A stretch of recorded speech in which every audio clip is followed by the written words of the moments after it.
ইলমা কি শুনতে পাচ্ছেন? জি, আসসালামু আলাইকুম। ওয়ালাইকুম আসসালাম। বলেন তাহলে। হ্যাঁ, ধন্যবাদ আমাকে যুক্ত করার জন্য আপনাদের সাথে। তো আসলে আমি চেষ্টা করছিলাম অনেকদিন ধরেই যে আমার আসলে আপনাদের সাথে কিছু কথা মনে হচ্ছিল যে আমি কিছু বলতে চাই। তো আজকে সুযোগ হলো বলার জন্য। আমি কি প্রশ্ন করব না আমি আমার কোনো মতামত জানাবো? যে কোনটাই করতে পারেন, কোনো সমস্যা নেই। আচ্ছা, ঠিক আছে। আমি ১ম এ আমার একটা মতামত জানাবো।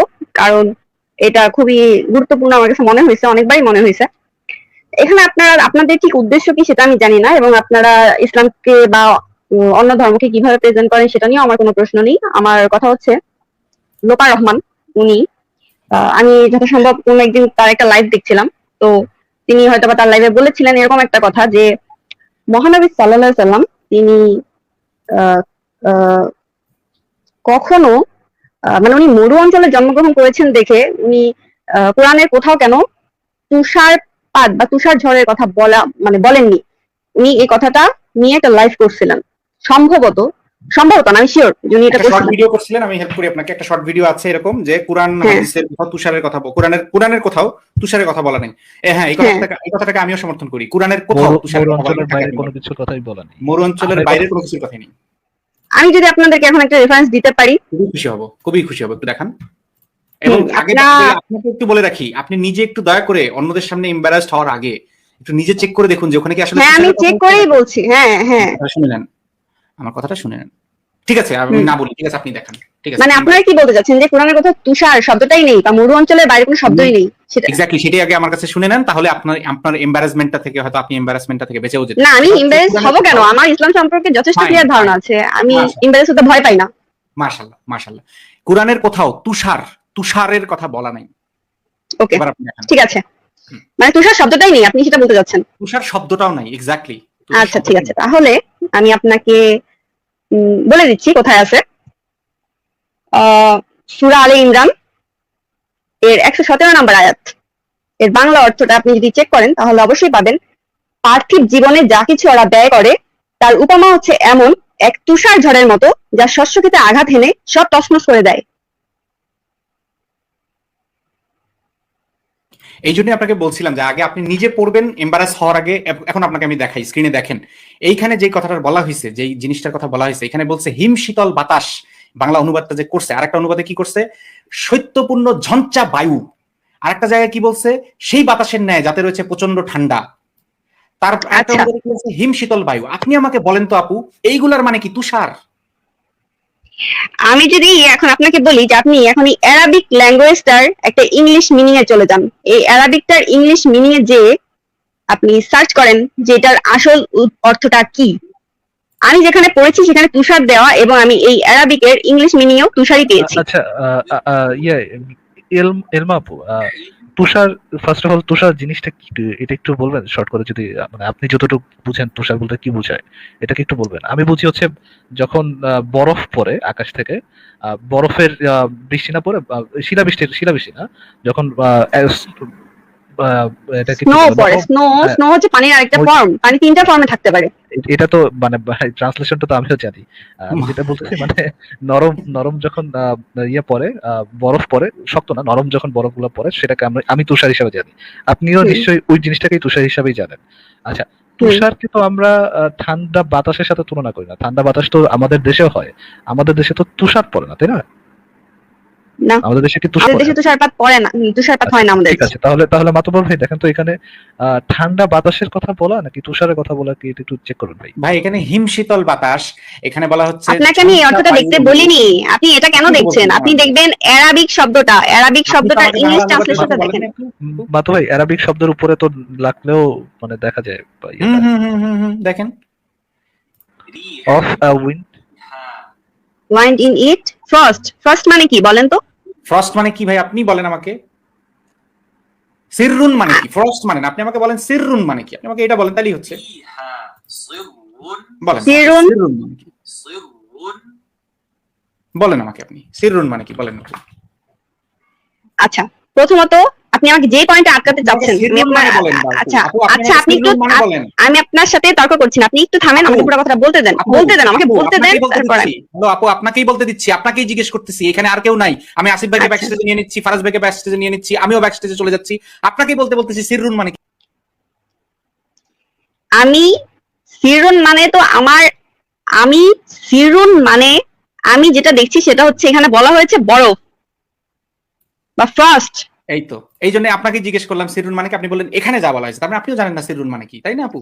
সিরুন মানে তো আমার জানার কথা না ভাইয়া, এই তো। আমার কি আরবি কি আমার ন্যাচারাল ভাষা? দাঁড়ান আপনি কোনটা দিয়ে আমাকে আটকাতে চাচ্ছিলেন জানি, আমি এরকম প্রশ্ন বহুত পাইছি। আর আমি বলি ন্যাচারাল ভাষা না হয়ে থাকে আপনি আরবি নিয়ে দাবি করতেছেন কিভাবে? আরবি নিয়ে দাবি করব কেন? আপনি একটা শব্দের আপনি বাংলা শব্দের অর্থে চলে যান, এক বায়ু, এক বাতাসের কতগুলো সমার্থক শব্দ আছে বলেন? একটা কথা শুনেন, আপনি নিশ্চয়ই বাংলাদেশে থাকেন। হ্যাঁ অবশ্যই। এই বছরের আগের বছরে বেশ শৈত্যপ্রবাহ হয়েছিল, আপনি কি শুনেছিলেন সেটা? হ্যাঁ শুনেছি। আপনি যদি ঢাকার বাইরে থেকে থাকেন তাহলে শৈত্যপ্রবাহটা আরো ভালোভাবে লক্ষ্য করার কথা। এখন শৈত্যপ্রবাহের সময় বাংলাদেশে কি কোনো নিউজ ফোরকাস্টে আপনি এটা শুনেছেন যে বাংলাদেশে তুষার পড়েছে? শৈত্য প্রবাহ আর তুষার জিনিসটা এক না। হ্যাঁ এখন শৈত্যপ্রবাহ এবং তুষার জিনিসটা এক না, দেখছেন। শৈত্যপ্রবাহটাকে ইংরেজিতে কি বলে? শৈত্য প্রবাহটাকে এখন আমি তো মানে এখন তো হাতের কাছে সব নিয়ে বসে না, আমি যদি এখন ডিকশনারিতে দেখতে যাই তাহলে আমাকে এখান থেকে বের হয়ে যেতে হবে, দ্যাটস ওয়াই আমি এখন যেতে পারছি না।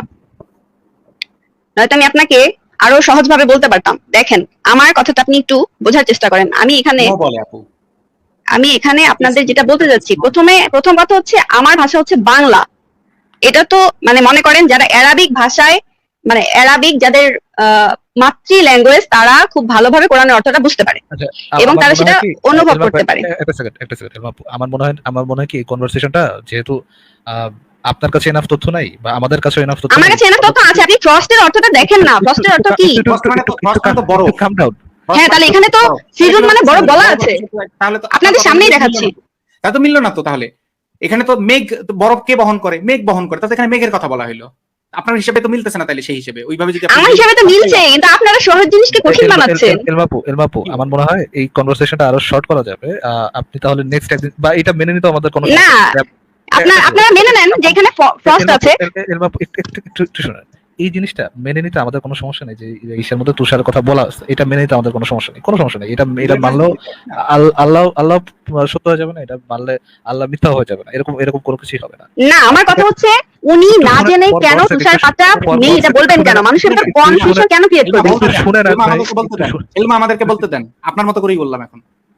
একটু শুনে নেন। এটা ফার্স্ট অফ আমি আবার বলি, এটা মেনে নিতে আমাদের কোনো সমস্যা নেই, এটা সম্পর্কে আপনার কাছে এনাফ তথ্য নেই, আমরাও আমি যেহেতু এটা তাফসীর পড়ি নাই সেহেতু এটা সম্পর্কে আমি বড় বলা কিছু বলতে যাচ্ছি না। আপনি একটা কাজ করেন, আপনি নেক্সট লাইভে যুক্ত হন, নেক্সট লাইভে আপনি কোন একটা তাফসীর গ্রন্থ থেকে যদি দেখায় যে এরকম আসলে শৈত্যপ্রবাহের কথা বলা হয়েছে বা শৈত্যপ্রবাহ না সরি এটা স্নোর কথা বলা হয়েছে, তাহলে এটা নিয়ে আসেন। আমরা যদি এরকম থাকে তাহলে আমরা এক বাক্যে মেনে নেবো, আপনার সাথে কোনো তর্ক বিতর্ক করবো না, ঠিক আছে? আমার যদি সম্ভব হয় আমি আগামী 5 মিনিটের ভিতরে আমি জাস্ট আমার শুধু ডিকশনারি লাগতো, জাস্ট আমি এখান থেকে বের হলে এটা কেটে যাবে দেখে আমি ডিকশনারিতে তো একটা কনফিউশন তৈরি হয়ে থাকছে। আপনি একটা না কনফিউশন দেখেন ভাইয়া, এখানে কনফিউশন তৈরি হওয়ার কোনো জায়গা নেই। আপনি দেখতে পাচ্ছেন সিট্রন নামের সাথে ফ্রস্ট লেখা। আপনি তো আসছেন আমাদেরকে কনভিন্স করতে আসছেন। না আমি আপনাকে জীবনও কনভিন্স করতে আসছি না, একদম শিওর কারেক্ট কথা। আমি আমার ধর্ম সম্পর্কে সম্পূর্ণ অবগত। আচ্ছা আমি আপনাদেরকে আপনাদের ভুলটা আপনার সামনে প্রেজেন্ট করে দিতে আসছি। আচ্ছা ঠিক আছে, আমাদের ভুল এটা যদি হয় আমাদের মেনে নিতে কোনো সমস্যা নেই, এটা তো কোনো সমস্যা নেই, কিন্তু আমরা মেনে নিব তখনই যদি আপনি এটার কোনো একটা তাফসীর থেকে দেখাতে পারেন, আর এটা মেনে নিতে কোনো সমস্যা নাই। এটা যদি ঠিক আছে আমি নেক্সট লাইভে আপনাদের সাথে জয়েন হব, কিন্তু সেটা কবে হবে সেটা তো আমার জানা নেই, কিন্তু আমাকে যদি অ্যাড করা হয় আমি অবশ্যই কথা হবে। আমাকে যদি অ্যাড করা হয় আমি অবশ্যই এটা নিয়ে তাফসীর, হাদিস, কোরআন সব যুক্ত করে আপনাদেরকে দেখাতে পারবো। আপনাকে অগ্রাধিকার হিসেবেই যুক্ত করা হবে, কোনো সমস্যা নেই, ঠিক আছে? জি, এবং আপনারা শুধু জাস্ট এটা মনে রাখেন এখানে সিজন অর্থ ফ্রস্ট দেখানো হয়েছে এবং ফ্রস্ট বরফেরই আরেকটা ইংলিশ প্রতিশব্দ। ওইখানে অনেকগুলো অর্থ আছে আপু, অনেকগুলো অর্থ আছে। হ্যাঁ প্রত্যেকটা জিনিসের অনেক অর্থ আছে, বাংলায় বাতাসের অনেকগুলো মিনিং আছে। অনেকগুলো অর্থের মধ্যে যদি আপনি চিল্লায় বলেন যে আপনারটাই সত্য তাহলে আপনারটা সত্য হয়ে যাবে না আপু। না আমারটা সত্য হবে না, ঠিক আছে আমারটা সত্য হবে না, কিন্তু আলোচনায় গলা উঁচু করে কথা বললেই কোনো কথা মানে কোনো কথা সপক্ষে কোনো কিছু হয় না। একটু কাম ডাউন হন, আপনি নেক্সট লাইভে এটা একটা তাফসীর থেকে নিয়ে আসেন, ঠিক আছে? ঠিক আছে আমি আপনাকে সবগুলো রেফারেন্স দিয়ে দিব, কিন্তু শুধু একটা কথা মনে রাখবেন আমি আপনাকে কনভিন্স করতে এখানে আসি নাই। আচ্ছা ঠিক আছে, আমার আল্লাহকে কনভিন্স করা দরকার। ঠিক আছে, আমি মানুষকে ভয় পাই না, মানুষকে কনভিন্স করতে পারছি না। ভয় পাওয়ার কথা আসলো কোথা থেকে? আমরা কি বাঘ ভাল্লুক নাকি? আমরা মানে না, এখানে কনভিন্স শব্দটা আচ্ছা ঠিক আছে, আপনাদের উচিত না। আল্লাহর রাস্তায় আমি মারছি আপনার কাছে। আপনি নেক্সট টাইম ইয়া নিয়ে আসেন, তাফসীর থেকে নিয়ে আসেন, ইনশাআল্লাহ, ঠিক আছে? ওকে, ঠিক। ইনশাআল্লাহ। আচ্ছা, আমি একটু কথা বলি। আমি একটু হ্যাঁ আসিফ ভাই, সরি হ্যাঁ বলেন। হচ্ছে যে আরবি শব্দের তো একটার অনেকগুলো অর্থ হয়। এটা মানে সমস্যাটা হচ্ছে সেই সময় আরবি ভাষাটা তো ডেভেলপ ছিল না। যে সময় 1400 বছর আগে, 1450 বছর আগে যখন কোরআন মুহাম্মদের উপর কথিত নাজিল হয়, তখন তো ভাষাটা তো ডেভেলপ ছিল না। তখন অল্প কিছু শব্দ ছিল। এখন শব্দের সংখ্যা অনেক বেড়েছে আরবি ভাষাতে, কিন্তু কোরআনে যদি আপনি শব্দ সংখ্যা কাউন্ট করেন, কতগুলা দেখবেন একই শব্দ বিভিন্ন জায়গায় ব্যবহার হয়েছে, মানে ফ্রিকুয়েন্টলি একই শব্দ দ্বারা অনেক কিছু ইয়া করা হয়েছে। তো মানে আমি যেটা বলতে চাচ্ছি, কোরআনের শব্দ সংখ্যা খুব বেশি না। এটা আপনি নিজেও, এই যে যারা কোরআন মুখস্থ করে তারা জানে, এটা যারা হাফেজ তারা জানে যে কোরআনে খুব বেশি শব্দ যে মুখস্থ করতে হয় তা না। ওই সামান্য কিছু শব্দ মুখস্থ করতে পারলেই মোটামুটি কোরআনে হাফেজ হয়ে যাওয়া যায়। এখন কোরআনের শব্দ সংখ্যা যেহেতু বেশি না, সেহেতু এখনকার যুগে শব্দ সংখ্যা অনেক বেড়ে গেছে। এখনকার যুগে বাংলা ভাষাতে আপনি দেখবেন শব্দের সংখ্যা অনেক বেড়েছে। বিদেশি ভাষা থেকে শব্দ যখন আদান প্রদান হয়, বাংলাদেশে আগে তো বাংলা ভাষায় চেয়ার টেবিল ছিল না, কিন্তু চেয়ার টেবিল পরে ইংরেজি থেকে এসেছে, ইংরেজি থেকে ঢুকে গেছে। তারপর যেমন ধরেন আরো অনেকগুলো নতুন নতুন শব্দ তৈরি হয়েছে, নতুন নতুন শব্দ আমরা তৈরি করেছি। রবীন্দ্রনাথ ঠাকুর অনেক নতুন শব্দ তৈরি করেছে, তারপরে হচ্ছে সুধীন্দ্রনাথ, সে অনেক নতুন শব্দ তৈরি করেছে, এরকম বঙ্কিমচন্দ্র অনেক নতুন শব্দ তৈরি করেছে। এরকম অনেক নতুন নতুন শব্দ তৈরি হয়। নতুন শব্দ হলে আমরা আগে পূর্বে যে এক শব্দ দিয়ে অনেক মানে নানা কিছু বোঝা মনে হতো, এখনকার সময় আমরা আরো প্রিসাইজলি বলতে পারি যে এই জিনিসটা দ্বারা এই জিনিসটাই বোঝায়। এখন সমস্যাটা হচ্ছে যে এই যে জিনিসটা এখানে দেখানো হচ্ছে হিমশীতল বাতাসের মতো, এটা ইবনে কাসিরের তাফসীরে যেটা বলা আছে সেটা হচ্ছে এই শব্দটার অর্থ হচ্ছে ভীষণ ঠান্ডা যা শস্যসমূহকে ধ্বংস করে ফেলে। কারণ দেখাবো আসিফ ভাই? না, দেখাতে হবে না, দেখাতে হবে না। যেটা এই শব্দটার অর্থ, যেটা ইবনে কাসির যেটা ইয়া করেছেন, যে ভীষণ ঠান্ডা, যে ঠান্ডার কারণে শস্যসমূহ নষ্ট হয়ে যায়। হ্যাঁ, সেই সময় আরব দেশে রাতের বেলা প্রচুর পরিমাণে, এখনো রাতের বেলা আরব দেশে প্রচুর পরিমাণে ঠান্ডা পড়ে, মারাত্মক ঠান্ডা পড়ে। দিনের বেলা মারাত্মক গরম থাকে, রাতের বেলা মারাত্মক ঠান্ডা থাকে, এবং সেই অঞ্চলে ঝড় হয়, ধূলিঝড়ও হয়, শৈত্যপ্রবাহ হয়, নানা ধরনের শৈত্যপ্রবাহ হয়। তো কিন্তু সেই অঞ্চলে কখনো বরফ পড়েছে এরকম মানে এরকম কোনো ইয়া আমি পাইনি। সেই অঞ্চলে, মরুভূমি অঞ্চলে যে বরফ পড়ে সেরকম না, কিন্তু এই ঘটনাগুলো ঘটে। এখন এইখানে যে সিররুন শব্দটা দেওয়া আছে, এই শব্দটা দ্বারা তারা যেটা মিন করেছে সেটা হচ্ছে যে খুব ঠান্ডা, যেটা হচ্ছে রাতের বেলা তারা ফিল করে, ভয়ঙ্কর ঠান্ডা, যে ঠান্ডাতে তারা মোটা মোটা চাদর দিয়ে ঢেকে রাখে, সেটা মিন করেছে। বর্তমান সময়ে যেহেতু পৃথিবী তো এখন আর শুধুমাত্র আরব না, পৃথিবী এখন তো অনেক ইয়া হয়ে গেছে। আমরা এখন উত্তর মেরুর কথা জানি, দক্ষিণ মেরুর কথা জানি, বা ইউরোপের কথা জানি। সেখানে যেহেতু এইগুলা হয়, এই ঘটনাগুলো ঘটে, শৈত্যপ্রবাহের সাথে সাথে তুষারও পড়ে।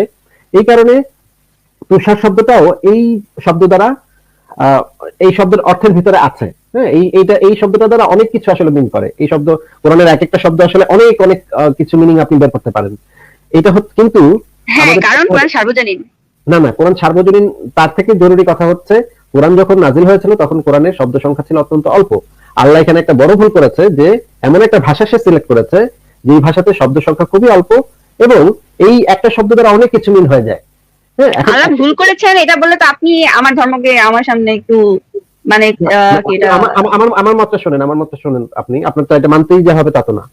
আমার মতামত না, আমি মানছি না, কিন্তু আপনি তো তাহলে ধর্ম বিদ্বেষী কথা বলছেন। ভুল করেছেন কি করেননি সেটা আপনি বলতে পারেন না। ধর্ম বিদ্বেষী তো বলছি, আমি বলতে পারবো না কেন? আমি অবশ্যই বলতে পারি। না, আমি জানি এখন।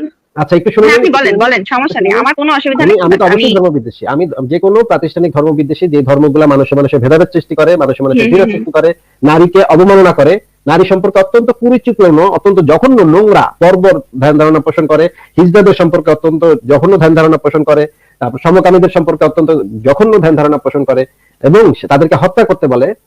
এই ধরনের যে ধর্মগুলাকে আমি প্রচন্ড ঘৃণা করি, আমি প্রচন্ড বিদ্বেষী। সমস্ত মানে নোংরা ধর্ম যেগুলো আছে সেগুলো সম্পর্কে আমি প্রচন্ড বিদ্বেষী। আমার কথা থেকে শেষ করে দিই যেটা বলছিলাম। তো এই যে আল্লাহ পাক যেই মানে ভুলটা করেছে, সেই ভুলটা হচ্ছে যে সেই সময় আরবে তিনি এমন একটা ভাষাতে এই জিনিসটা নাজিল করেছে যেটা অনেক অর্থ হয়ে যেতে পারে, অনেক অর্থ মানুষ বানায় ফেলতে পারে। এখন দেখতে হবে ইসলামের বিধানটা হচ্ছে এই শব্দটা দ্বারা মুহাম্মদ কি বুঝেছে এবং তার সাহাবা একরাম তারা এই কথাটা থেকে কি বুঝেছে। কোরআনেও এটা বলা আছে, হাদিসেও এটা বলা আছে যে কোরআনের বাণীকে সবচেয়ে ভালো বুঝাতে হচ্ছে গিয়ে নবী মোহাম্মদ। এটা হচ্ছে ইসলামের আকীদা, যে নবী মোহাম্মদ যেহেতু সরাসরি আল্লাহ থেকে, জিব্রাইল থেকে মোহাম্মদের কাছে এসেছে কোরআনটা, সেহেতু আল্লাহ পাক জিব্রাইলকে বুঝাই দিয়েছে, জিব্রাইল মোহাম্মদকে বুঝাই দিয়েছে, মোহাম্মদ সেটা সবচেয়ে ভালো বুঝেছে মানুষদের মধ্যে, এবং মোহাম্মদ তার সাহাবীদেরকে বুঝাই দিয়ে গেছে। আপনি যদি এমন একটা এভিডেন্স আমাদের কাছে আনতে পারেন যে মোহাম্মদ নিজে এই শব্দটা দ্বারা মানে তুষার বুঝিয়েছে কোথাও, বা তার সাহাবাদের মধ্যে কেউ এই শব্দটা দ্বারা তুষার বুঝিয়েছে কেউ, তাহলে আমরা অবশ্যই আপনার কথা মেনে নিব। হ্যাঁ, তাহলে আমাকে টাইম মেশিন তৈরি করে দেন, আমি 1400 বছর পূর্বে চলে যাই। এটা কি সম্ভব? আপনি আমাকে বলেন এটা কোথায় সম্ভব? এটা তো আপনি পাবেন, এটা তো আপনি পাবেন অনেকগুলো তাফসীর গ্রন্থ, অনেকগুলো হাদিসে, হ্যাঁ, যে এই বিষয়ে, এই আয়াতের উপর অনেকগুলো কিন্তু হাদিস আছে। আপনি জানেন কিনা আমি জানি না, যে অনেকগুলো আয়াতের সম্পর্কে, হ্যাঁ, অনেকগুলো আয়াত, কোরআনের আয়াতগুলো সম্পর্কে, কোরআনের আয়াত যখন নাযিল হতো সেই আয়াতগুলো আবার নবী মুহাম্মদ তার সাহাবীদেরকে বুঝাই দিত যে এই আয়াতটা দ্বারা আল্লাহ পাক এটা বুঝাইছে, এবং সেই সাহাবীরা কি করতো, সেই জিনিসটা লিখে রাখতো। সেগুলো এখন হাদিস হয়ে গেছে। এখনকার আপনার কাছে যে হাদিসগুলো আছে সেগুলো হচ্ছে সেই জিনিস, যে জিনিসগুলো মানে মুহাম্মদ তার সাহাবীদেরকে বুঝাই দিয়ে গেছে। আপনার সেই হাদিসগুলো ঘেটে সেই জিনিসটা বের করতে হবে যে এই যে এইখানে হিম শীতল সিররুন শব্দটার অর্থ মুহাম্মদ বা তার সাহাবীদের মধ্যে কেউ একজন এই শব্দটা দ্বারা তুষার মিন করেছে।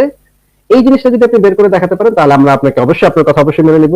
কিন্তু যদি বের করে দেখাতে না পারেন তাহলে তো আমরা বলবো এটা দ্বারা অনেক কিছু মিন করে। এটা দ্বারা আরব দেশের রাতের বেলা ঠান্ডায় যে শীতে ঠকঠক করে কাঁপতো মানুষ, সেটাও মিন করে। আপনি কিভাবে গ্যারান্টি দিতে পারেন? আমি তো আর 14 বছর আগে যেতে পারবো না, 1400 বছর আগে যেতে পারবো না, কিন্তু আমার কাছে যতটুকু সোর্স অ্যাভেইলেবল এবং যতটুকু বিশ্বাসযোগ্য সোর্স অ্যাভেইলেবল, আমি ততটুকু সোর্স নিয়ে জাস্ট কথাটাকে প্রুভ করার জন্য না, কারণ কথাটা আমি আগে থেকেই বিশ্বাস করি, শুধুমাত্র কি বলে এটা আপনাদের কাছে প্রমাণও করার জন্য না, শুধুমাত্র এটাই যে মিথ্যা প্রচারণাটা বাদ দেওয়া উচিত, মাঝে মাঝে একটু জেনে কথা বলা উচিত, এই জিনিসটা বোঝানোর ট্রাই করবো ইনশাআল্লাহ। আমি একটু জানাই তাহলে, এবার আমি একটু আপনাদেরকে জানাই।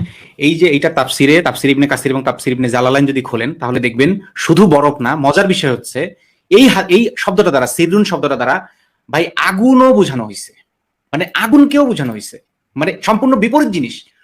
বরফ বা ঠান্ডা বা হিমের সম্পূর্ণ বিপরীত জিনিস আগুনটারও বোঝানো। আচ্ছা ঠিক আছে ভাই, আমি তাহলে আপনাকে আরেকটা কথা বলি। আপনি আগুন বলেছেন না, ইলমা আমাকে কথা বলতে দিবেন না? হ্যাঁ বলেন, কিন্তু আমি একটু ভুলে যাবো হয়তো ভাই, এই জন্য শুনতে পারলাম না। আমি একটু ভুলে যাবেন, আপনার কথা আমি ঠিক আছে, আচ্ছা শেষ করেন। হ্যাঁ, এটাই তো ভদ্রতা না? আপনার কথা আমি শুনলাম, আপনি আমার কথা শুনবেন, এটাই তো ভালো হয় না? তাহলে সবার কথা শুনবো। শোনেন, যে এই তাফসিরটা যদি আপনি আজকে গিয়ে চেক করেন, তাফসির ইবনে কাসির এবং তাফসির ইবনে জালালাইন আপনি চেক করবেন, তাফসির ইবনে কাসিরের মধ্যেই যেই জায়গায় এইটার মর্মার্থ বের করছে সাহাবীরা, যে এইটার অর্থ হইলো প্রচন্ড ঠান্ডা বা তুষারের সত্য বা হিম প্রবাহ বা বরফ জমে ফসলকে নষ্ট করে দেওয়া, একইভাবে আবার অন্য আর একদল সাহাবী এইটার অর্থ বের করছে, তাও আবার তাদের মধ্যে ইবনে আব্বাস তাদের মধ্যে একজন। তারা বলছে কি, তারা বলছে হচ্ছে যে শীতে বরফ জমিয়া যাওয়া সেইভাবে যেমন বিনষ্ট হওয়া, যেভাবে আগুন জিনিসকে পুড়ায় ফেলে, এরকম যেমন বলছে, ঠিক একইভাবে লু হাওয়া যেমন ক্ষতি করে, লু হাওয়ার নাম তো নিশ্চয়ই শুনছেন, সেই রকম লু হাওয়াকে মিন করে এই অংশটাকে বলা হয়েছে তাফসিরে জালালাইনে। তখন গিয়ে দেখবেন যে অনেক সাহাবীরা আবার এটাকে বলছে যে গরম, মানে আগুন, এটাকে আগুন বলে হয়েছে, এটার মর্মার্থ হয়েছে আগুন। মুজাহিদ তাদের মধ্যে একজন, ইবনে আব্বাসের বর্ণনা দিয়ে সে বলছে যে এটার মর্মার্থ হলো আগুন, অর্থাৎ শীতে বরফ জমিয়া যেমন বিনষ্ট হয়ে যায় সেরকম আগুন যেভাবে জিনিসকে পুড়ায় ফেলে, এরকম বোঝানো হয়েছে যে এই যে ফিহা সিররুন, যেটা এটা দ্বারা, বুঝছেন তো? এরকম ভিন্ন ভিন্ন জিনিস তারা মিন করছে বা তারা এরকম ধরে নিচ্ছে, তারা এইভাবে ব্যাখ্যা করছে। মূলত এটা বুঝাইছে কি, যে যেখানে ফসলগুলাকে নষ্ট করে দেয়, এইরকম হচ্ছে বাতাসের কথা। মানে এইখানে মোটেও ওই বরফ বা আগুন কোনোটাই বোঝানো হয় নাই আসলে, সত্যি বলতে, এই কোরআন থেকে। এখন আপনি যেখান থেকে দেখাতে চাচ্ছেন সেটার কথা অলরেডি আসিফ ভাই বলেই দিছে, যে ডিকশনারি জিনিসটা যুগে যুগে যুগে যুগে উন্নত হয়, আরো আস্তে আস্তে আস্তে আস্তে আরো ব্যাপক হয়। কয়েকদিন আগে এই যে আমরা যখন এই বোধহয় কয়েক বছর আগে শুনলাম গুগল শব্দটা ডিকশনারিতে ইনক্লুড হয়েছে, এই বছর এরকম আরো নতুন নতুন শব্দ, প্রত্যেক বছর নতুন নতুন শব্দ ইনক্লুডেড হয়। সেলফি শব্দটা চোখের সামনে ইনক্লুডেড হইলো, সেলফি শব্দ এই কয়েক বছর আগে ইনক্লুডেড হলো ডিকশনারিতে। এরকম প্রত্যেকটা শব্দের অর্থগুলা দিনে দিনে দিনে দিনে ডিকশনারিতে যুক্ত হতে থাকে, এবং সেই কেন যুক্ত করে বা কেন এই সমস্ত শব্দের উন্নয়নটা করা হয়, অর্থের অনুবাদের উন্নয়নটা কেন করা হয়, যাতে ভাষাটা সমৃদ্ধ হয়। ভাষা একটা রিজিড কোনো জিনিস না, ফিক্সড কোনো জিনিস না, ভাষাটা দিনে দিনে ভাষার শব্দ ভান্ডারটা বাড়ে, ভাষা এইভাবেই গঠিত। এটা কোরআনের কোনো বৈশিষ্ট্যটা, এটা ভাষার, আরবি বা বাংলা, ইংরেজি যে ভাষাই বলেন না কেন, প্রত্যেকটা ভাষার এটা বৈশিষ্ট্য। আরবি ভাষার একার কোনো বৈশিষ্ট্য না, সকল ভাষার বৈশিষ্ট্য, এবং এটা কোনোভাবেই কোরআনের বৈশিষ্ট্য না। কোরআনের অনুবাদ বা কোরআনের কি বুঝাইছে এটা তো আল্লাহ কোরআনে বলেই দিছে, যে আমি এখানে সুস্পষ্টভাবে মিন করছি। এটা কোরআনের কোনো মজেজা না যে ভাষাটা সমৃদ্ধ হয়, এটা আরবি ভাষার একটা বৈশিষ্ট্য, যেমন ভাবে এটা বাংলা ভাষার বৈশিষ্ট্য, যেমন ভাবে এটা ইংরেজি ভাষার বৈশিষ্ট্য, আরো সমৃদ্ধ হবে। এই একই শব্দ দ্বারা অনেক কিছু মিন করবে। সেই ডিকশনারি দেখায় আসলে যদি আপনি বলেন, দেখেন দাহাহা শব্দের অর্থ হচ্ছে উটপাখির ডিম, সুতরাং এখানে পৃথিবীকে উটপাখির ডিম বলা হয়েছে, এটা আপনি হয়তো কনভিন্সড হবেন, বা আপনি হয়তো জোরে জোরে চিল্লায় চিল্লায় একটা নাস্তিকের লাইভে এসে, কেননা নাস্তিক আপনাকে খুন করে না তাই আপনি নাস্তিকের লাইভে এসে বলতে পারেন, কিন্তু এটা আসলে কেউ মেনে নেবে না। উল্টা মানুষ এগুলো শুনে হাসাহাসি করবে যে জিনিসটাকে কিভাবে এক ধরনের গোজামিল দেওয়া হচ্ছে। এটাই বলার ছিল। ইলমা বলেন। আচ্ছা ঠিক আছে, ধন্যবাদ আপনাকে। এখানে গোজামিল দেওয়ার কিছু আমি খুঁজে পাই নাই, কিন্তু আপনি কেন গোজামিল বললেন সেটাও আমি জানি না। কথা হচ্ছে সিরুন শব্দটা বলা হয়েছে, সিরুন বলতে এখানে ফার্স্ট বোঝানো হয়েছে, তো আপনারা এটাকে তুষারপাত যদি মেনেও নেন, মনে করেন যে একটা ডিকশনারিতে সিরুন শব্দের অর্থ তুষারপাত বলা হয়েছে এবং সেটা আগুনের সাথে তুলনা করা হয়েছে, কারণ আপনারা ভেবে নিয়েছেন কোরআন আপনাদেরকে হুবহু অর্থ দিয়ে দিবে। কোরআন তো যুগের সাথে 1400 বছর আগে যেটা ছিল এখনো সেটাই আছে, তার শব্দগুলো এমন ভাবে চয়ন করা যেন আপনি সব সময় সেটাকে প্রত্যেকটা যুগের সাথে নিয়ে নিতে পারেন, ওইভাবে চয়ন করা শব্দ। কিন্তু এখন আপনারা যেটা বলছেন যে সিরুন শব্দের অর্থ মোট কথা পুড়ায় ফেলার মতো একটা জিনিস। এখন আপনি যদি অনেক ঠান্ডা একটা বরফকে ধরেন, আপনার অনুভূতিটা কি হবে? হাত পুড়ে যাচ্ছে, এটাই তো বলি আমরা যখন অনেক ঠান্ডা একটা বরফ আমরা হাতে ধরি, বলি না যে হাত পুড়ে যাচ্ছে। কোরআনে অনেক জায়গায় ইনফ্যাক্ট বরফ হাতে নিলে গরমে যেমন আপনার হাত পুড়ে, আগুনে যেমন আপনার হাত পুড়ে, বরফ হাতে নিলেও বা ঠান্ডা লাগলেও হাত পুড়বেই, আসলে সত্যিই পুড়ে, মানে এটা আমি একমত। হ্যাঁ বলেন। না, এখন কোরআনে অনেক কিছু উপমা দিয়ে প্রকাশ করা হয়েছে ভাষাগত, এটা মানুষকে বোঝানোর জন্য।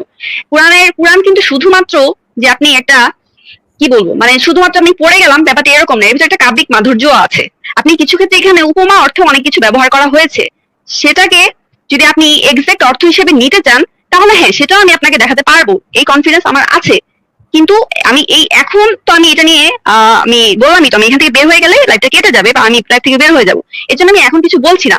ইনশাল্লাহ আমি পরবর্তীতে আপনাদের সামনে যদি আমার আসার সুযোগ হয় তাহলে আমি অবশ্যই এই ব্যাপারটা নিয়ে কথা বলবো। কিন্তু আপনারা কিন্তু দেখেন, আমি আপনাদের প্রত্যেকটা কথা শুনলাম এবং বললাম, আপনারা এখানে সিরুন এর সাথে ফ্রস্ট যুক্ত শব্দটা যুক্ত আছে, মানে বরফ শব্দটা আছে, মানে তুষার শব্দটা আপনারা চাইলে কিন্তু আপনারা কিন্তু মানতে পারেন, কিন্তু আপনারা সেটা মানবেন না।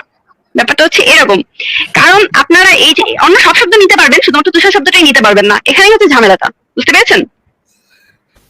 আচ্ছা মতো ভাই, আমি কি একটু বলবো? হ্যাঁ হ্যাঁ আসিফ ভাই প্লিজ। আচ্ছা আপু, আপনি একটু বলেন তো যে এই মানে আলোচনার কনটেক্সটটা কি, মানে কি কনটেক্সটে এই কথাটা বলা হয়েছিল যে কোরআনে তুষার বলে কোনো শব্দ নেই? কনটেক্সটটা কি একটু বলতে পারবেন? কনটেক্সটটা ছিল লোপা রহমান, উনি একদিন এই কথাটা বলেছিলেন যে কোরআনে মহানবী সাল্লাল্লাহু আলাইহি ওয়াসাল্লাম শুধু মরুভূমির কথা বলেছেন, বৃষ্টিপাতের কথা বলেছেন, উনি মরুতে জন্মগ্রহণ করেছেন দেখে কোনো তুষারপাত যে হয় সেটা কি তিনি জানতেন না, এই টাইপের একটা কথা বলেছিলেন। আচ্ছা, মানে মানে মানে মনে হচ্ছে এরকম যে কোরআনে তৎকালীন আরব অঞ্চলের আশেপাশে যে সমস্ত জাত ছিল, কোরআনে সেই সমস্ত জিনিসই আছে, কিন্তু কোরআনে কিন্তু আম কাঁঠালের কথা কোথাও নাই। কোরআনে কিন্তু ক্যাঙ্গারু নামক যে একটা প্রাণী আছে, সেরকম একটা প্রাণীর কথা, কিন্তু অনেক প্রাণীর কথা কোরআনে আছে, অনেক ধরনের প্রাণীর কথা আছে কোরআনে। পেঙ্গুইন নাই, পোলার বিয়ার নাই। হ্যাঁ, মানে হচ্ছে কোরআনে শুধুমাত্র সেই সমস্ত ফলমূলের কথা বলা আছে যে সমস্ত ফলমূল আরব অঞ্চলের আশেপাশে পাওয়া যেত, এবং সেই সমস্ত পশু পাখির কথা বলা আছে যে এই সমস্ত পশু পাখির আরব অঞ্চলের আশেপাশে পাওয়া যেত। এছাড়াও মনে করেন অস্ট্রেলিয়াতে ক্যাঙ্গারু পাওয়া যায়, অস্ট্রেলিয়ার কোনো নামগন্ধ কোরআনের কোথাও নাই, বা অস্ট্রেলিয়াতে যে ক্যাঙ্গারু নামক যে একটা প্রাণী আছে সেরকম কোনো প্রাণীর কোনো, যেমন সূরা বাকারা একটা মানে গোটা একটা সূরা লেখা হয়েছে একটা পশুর নাম দিয়ে, এবং এরকম আরো কয়েকটা আছে পশুর নাম দিয়ে অনেক কিছু আছে, কিন্তু বাকারা মানে তো মানে গাভী, হ্যাঁ বাকনা বাছুর, তো এটাও তো এটা কি অস্ট্রেলিয়াতে পাওয়া যায় না? এটা তো যায় না, কিন্তু এটা হচ্ছে এটা ওই অঞ্চলে পাওয়া যেত, অস্ট্রেলিয়াতে পাওয়া যায়।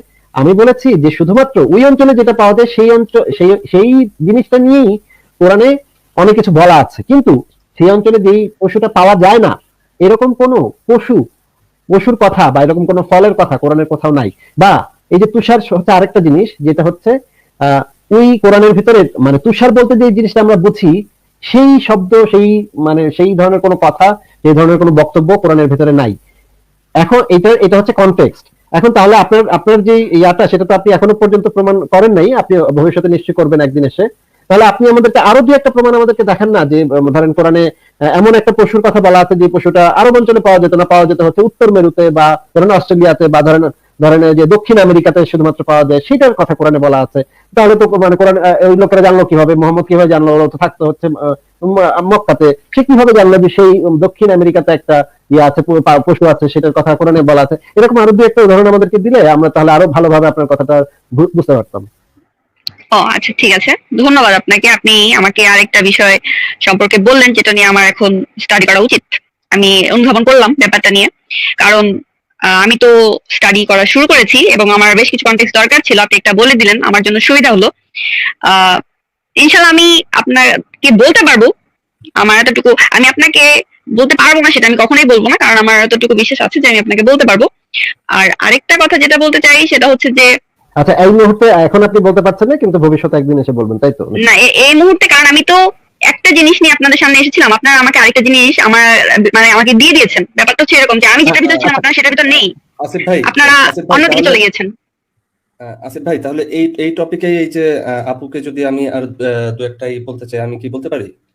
আসিফ ভাই হ্যাঁ বলেন। হ্যাঁ, বলেন বলেন হাকিম ভাই। তার আগে একটু আপনি শুরু করার আগে একটু বলি, এই যে আলম রফিকুল ভাই যিনি আছেন, উনি হয়তো ব্যস্ত আছেন, তা নাহলে হয়তো যুক্ত হতেন। উনি যুক্ত হলে উনি আরো ভালোভাবেই বলতে পারতেন কথাটা, ওনার মুখ থেকে শুনলে আরো ভালো হতো। উনি নিজেই বলছেন যে এটার মানে আর যাই হোক 100% শিওর যে স্নো না, এটা উনি একজন আরবি ভাষী হয়ে, এবং ওনার যে পার্টনার ভাই সে তো পুরা আরব একজন, শুধু আরবি ভাষী না, সে একজন আরব।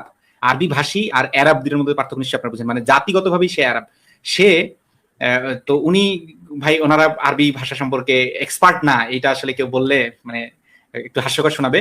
তো সেই উনি কিন্তু এখানে কমেন্টে লিখছেন যে স্নো না 100%, কমেন্ট একটু উপরে চলে গেছে, কিন্তু আরেকটা যেটা কমেন্ট যেটা স্ক্রিনে আমি দেখাইছিলাম বারবার, সেটা পাইছিলাম, দেখানোর জন্য সুযোগ পাইছিলাম। সেখানে বলছেন যে এইখানে এই যে ঠান্ডা বাতাসের কথা বলা হয়েছে, এখানে স্নোর কথা বলা হয় নাই। এটা আর কি আলম রফিকুল ভাইয়ের কমেন্ট আর কি আমি আপনাদের সবার কাছে পৌঁছে দিলাম। হকিম ভাই বলেন প্লিজ। আচ্ছা, ধন্যবাদ মাতু ভাই যুক্ত করার জন্য। আসিফ ভাই, ফরাজ ভাই ধন্যবাদ। আপু, আপনি তো এই যে যে কোরআনের আয়াতটা এটা যে দেখাইলেন এখানে, সম্প্রদায়ের শস্যক্ষেত্র নিপাতিত হয়, এটা তো ওই সৌদি আরবের ওই সময়ের ব্যাপারটাই কি, ওই সময়ের কনটেক্সটটাই তুলে ধরছে আপু, তাই না? আপনার কি মনে হয়? এখানে কোনো সময়ের কনটেক্সট তুলে ধরে নাই ভাইয়া, এখানে বলা হয়েছে, এখানে এক প্রকার শাস্তি দেওয়ার কথা বলা হয়েছে, শাস্তি। আপনি আহ, মাত্রই ছিলেন হচ্ছে, আপনি মাত্রই তুষারপাতে ছিলেন, আবার শাস্তিতে চলে গেলেন। হ্যাঁ, না না, আমি পুরা, আপনাকে তো পুরো লাইনটা বুঝতে হবে, এটা কেন বলা হয়েছে। তুষারপাতে তো আমি যাচ্ছি, আপু, আমি মানে আপনার কাছে ছোট ছোট একটা কোশ্চেন করছিলাম যে এই যে যে কনটেক্সটটা তুলে ধরছে যে ফসলাদি ধ্বংস হয়ে যাবে, এই ব্যাপারটা আল্লাহ যখন নবীর মাধ্যমে বলছে, নবী যখন সবাইকে বলতেছে ব্যাপারটা আয়াত হিসাবে, কাদেরকে বলছে? সৌদি আরবের মানুষকেই তো বলছে, নাকি অন্য কোনো এলাকার মানুষকে বলছে? সৌদি আরবেই বলেছে। তার মানে যে এই যে যে ব্যাপারটা বলছে যে তুষারপাত, ধরে নিলাম আপনার কথা মতো তুষারপাতই, তার মানে ওই সময় সৌদি আরবে তুষারপাত হইতো, তাই তো? নাকি তুষারপাত হতেই তো পারে, 1400 বছরের আগে হতে পারে না আপু? হ্যাঁ হতে পারে। আচ্ছা, তুষারপাত হতে পারে। আচ্ছা, তুষারপাত তো হচ্ছে এমন না যে হঠাৎ করে হচ্ছে আউট অফ নোহোয়্যার একদিন আসবে আর 10-15 বছর বা 100-200 বছর আর খবর নাই, তা তো না। তুষারপাত যেখানে হয়, যেমন ওই যে ইউরোপিয়ান কান্ট্রি গুলাতে, বা নর্থ পোল ঘেঁষা যে কান্ট্রি গুলা, বা 2 পোল ঘেঁষা যে কান্ট্রি গুলাতে, সেখানে বিভিন্ন রিজিয়নে নিয়মিতভাবেই তুষারপাত হয়। এবং সেই তুষারপাত গুলা যে সব অঞ্চলে হয়, যেগুলো হচ্ছে ফ্রস্ট প্রোন এরিয়া, ওই এরিয়াগুলোতে কি কি ধরনের শস্য বা শাকসবজি, মানে টোটাল কথা ক্রপ, ওই এরিয়ার যে ক্রপ গুলা, ওই ক্রপ গুলা কি কি, মানে যেখানে কোরআনের আয়াতে শস্য ক্ষেত্রের কথা বলা আছে, ওই শস্যগুলা কি কি আপনি কি জানেন আপু? এবং ওই শস্যগুলার কোনোটা কোনো কালে সৌদি আরবে জন্মাইতো কিনা সেটা কি জানেন? না জানলে আমি আপনাকে দু একটা নাম বলবো আপু। হ্যাঁ, আপনি বলেন, আমি শুনছি। আচ্ছা, আমি একটা ইসের থেকে বলতেছি, একটা অরিগন স্টেট ইউনিভার্সিটির একটা ইসে থেকে, লিঙ্কে থেকে বলতেছি, আমি আপনাকে লিঙ্কটা দিয়ে দেব। ওইখানে বলা আছে যে ওইখানে এই মানে হেভি ফ্রস্ট বা নর্মাল ফ্রস্ট যেখানে হয়, ওইখানে কি কি ধরনের আপনার শাকসবজিগুলো জন্মায়, বা ক্রপ বলতে যা বোঝায়, তার মধ্যে আছে স্পিনিচ, সুইট অনিয়ন, গার্লিক, তারপরে রুবাগা, ব্রকলি, তারপরে ক্যাবেজ, তারপরে হচ্ছে আরো ফেবা বিনস, তারপরে radish, mustard, Austrian winter P, মানে এইরকম 10-15টা নাম আছে টোটাল। মানে ওই পেপারটাতে, ওই লিঙ্কটাতে যা যা নাম আছে, কোনো কালে, ইহকাল বা পরকাল, কোনো কালে সৌদি আরবে কি ওইগুলো জন্মাইছে, এই ধরনের কোনো রেকর্ড আছে আপনার কাছে, বা এই ধরনের কোনো এভিডেন্স আছে আপনার কাছে আপু? অনেক কিছুই তো আমরা দেখি নাই, তাই না? 1400 বছর আগে কি হয়েছে আপনার কি সবকিছু লিপিবদ্ধ করা আছে? তখন কি বিজ্ঞান এত বেশি উন্নত ছিল?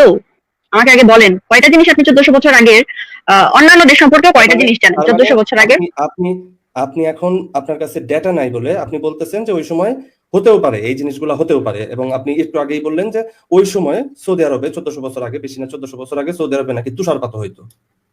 আপনি সিরিয়াসলি বলতেছেন এইগুলা? মাশাআল্লাহ। আপু,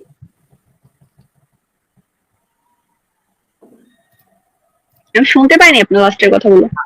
হাকিম ভাই আরেকবার বলেন আমি প্লিজ। হ্যাঁ, আমি বললাম যে আপনি মানে আপনার কাছে এই ধরনের কোনো ডেটা নাই বলে, আপনার কাছে এই ধরনের কোনো ডেটা নাই বলে আপনি 1400 বছর আগে সৌদি আরবে তুষারপাত হতে পারে এটাও আপনি ডাউটফুল ভাবে বিশ্বাস করে নিচ্ছেন, এবং এই যে যে শাকসবজি বা ক্রপস গুলার নাম বললাম, এইগুলাও সৌদি আরবে কোনো না কোনো সময় উৎপাদন হতো, আপনি এটাও বলতেছেন, তাই তো? না, আমি এটা বলছি না, আপনি আমাকে চাপিয়ে দিচ্ছেন, আপনি আমাকে ডাউটের ভিতর ফেলে দিচ্ছেন, আমি এটা বলছি না। আপনি না বললেন একটু আগে আপু যে এটা জানা সম্ভব না, আপনি- বিজ্ঞান কি সব জানে, বিজ্ঞান কি সব ডেটা আছে, আপনি বললেন না, শোনেন, আপনি আমাকে এমন একটা কোশ্চেন জুড়ে দিয়েছেন যে আমি আসলে এটা বলতে হলে আমাকে এক্সপ্লেইন করে বলতে হবে। আমি আপনাকে ইয়েস নো দিয়ে বলতে পারছি না, এটা আপনি একটু থামলে আমি একটু বলতে পারবো।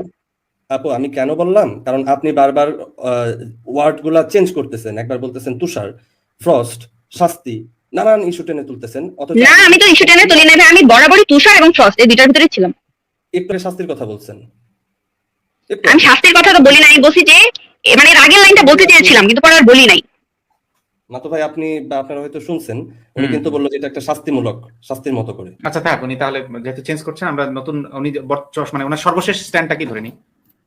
আচ্ছা, আমার আরেকটা প্রশ্ন ছিল তো মতো ভাই, এই যে আপু আপনি আমাকে একটু একটা জিনিস বলেন তো, যে আইসক্রিম শব্দটার বাংলাটা কি?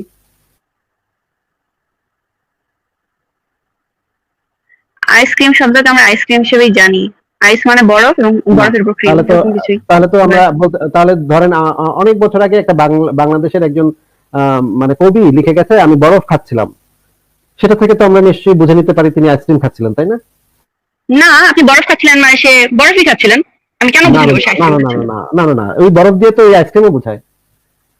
এখন আপনার যদি মনে হয়, আপনার কনসেপ্টে যদি থাকে সে আইসক্রিম খাচ্ছিল, সে বরফ খেতে পারে না, বা তাহলে আপনি সেটা বুঝবেন। ঠান্ডা আমদুদ খাচ্ছিলাম মানে হচ্ছে গিয়ে ঠান্ডা ম্যাঙ্গো আইসক্রিম খাচ্ছিলাম। আপনার না, ওটা তো আপনার বরফই। প্রসঙ্গটা না, না, অন্যভাবে চেঞ্জ না, না, করে না, নিয়েছেন। না, না, না, আমি না, বুঝতে পেরেছি আপনারা এখন কি বলবেন। এটার সাথে এটার কোনো সম্পর্ক নেই। আমি আপনাকে জিজ্ঞাসা করেছি যে একটা লোক করেছে কি কলা এবং দুধ এবং পানি চিনি মিলিয়ে ফ্রিজে রেখেছিল, ফ্রিজে না মানে একটা ঠান্ডা জায়গায় রেখেছিল, তারপরে এটা বরফ হয়ে গেছে, তারপরে সেই বরফটাকে সে চেটে চেটে খেতে খুব মজা লেগেছে।